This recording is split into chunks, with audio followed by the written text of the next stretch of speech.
Imagine world peace, a reality where humanity shares nature's vast resources, united by a cooperative will for harmony rather than conflict. In this vision, traditional global diplomacy evolves.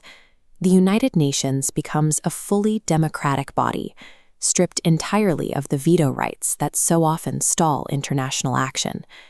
This dream relies on a profound cultural shift.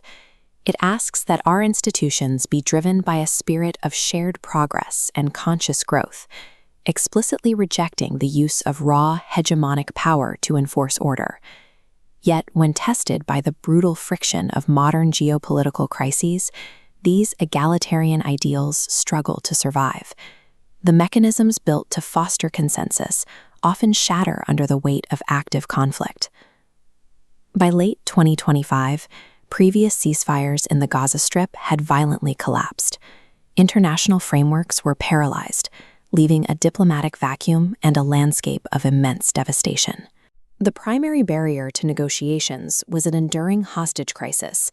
The civilian stakes were paralyzingly high, and traditional negotiating channels proved entirely incapable of securing their release or halting the violence. The gridlock broke in late September, not through international consensus, but through a unilateral 20-point ultimatum issued directly from the White House. President Donald Trump bypassed standard diplomatic protocols, demanding immediate compliance and issuing a public threat of complete obliteration for Hamas if the terms were rejected. The resulting comprehensive plan to end the Gaza conflict replaced the slow consensus of democratic diplomacy with the sheer, unyielding leverage of a superpower. This map illustrates the mechanical trigger of the first phase. Within 24 hours, the Israel Defense Forces withdrew to these pre-designated boundary lines. With front lines frozen, a strict mathematical calculus took effect. 20 living Israeli hostages exchanged for exactly 2,000 Palestinian prisoners.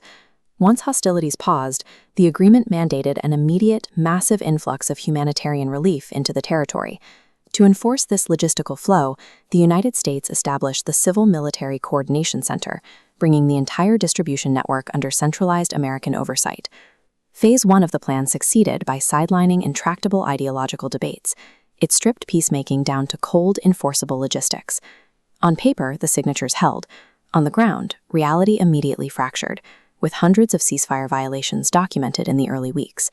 Military drone strikes repeatedly targeted individuals accused of crossing newly drawn boundaries, enforcing the borders with lethal precision. The human exchanges proved incredibly grim.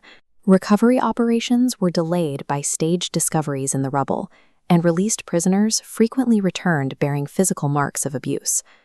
A superpower can freeze a front line from thousands of miles away, but a strict transaction cannot instantly erase generations of deep-seated animosity in the dirt. By early 2026, the strategy transitioned into Phase 2. The immediate military ceasefire evolved into a blueprint for technocratic governance, total demilitarization, and massive reconstruction. To manage this, the White House established the Board of Peace, a bespoke international organization chaired directly by the U.S. President to bypass existing diplomatic bottlenecks. This new structure was officially ratified by international leaders in Davos, actively sidelining traditional European agencies and the United Nations. The administration successfully drew select Arab, Muslim, and allied nations into a centralized, corporate-style governance framework. The Gaza peace plan functioned as a geopolitical vehicle. It utilized a devastating regional crisis to construct a new global authority, dependent on superpower leverage. By the spring of 2026, the active war was officially over. The rebel was slowly being cleared, and international players were aligning under the Board of Peace. Yet international critics pointed out a stark reality.